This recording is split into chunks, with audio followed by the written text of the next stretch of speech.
Donald Trump made a complete fool of himself when he attacked CNN reporter Caitlin Collins, who was asking a very simple question.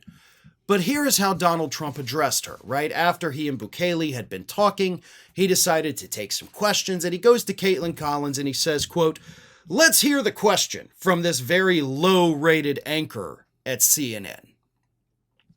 Right off the bat, that is super trashy. That is an absolute low-class way to address anybody. I don't care who they are. I don't care if it's your mortal enemy. That is trashy. And then, of course, Caitlin Collins kind of shrugged it off and then started asking her question about, hey, you're defying the Supreme Court, the checks and balances we have. And then Trump cut her off and said, quote, "How long do we have to answer this question from you? Why don't you just say, isn't it wonderful that we're keeping criminals out of our country? Why can't you just say that? Why do you go over and over? And that's why nobody watches you anymore. You have no credibility." Trash.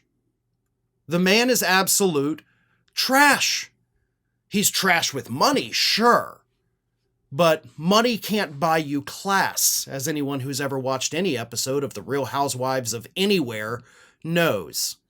You can be the richest person in the world and still be one of the trashiest people in the world. And Donald Trump loves to prove that to the American public and to the entire world any given day.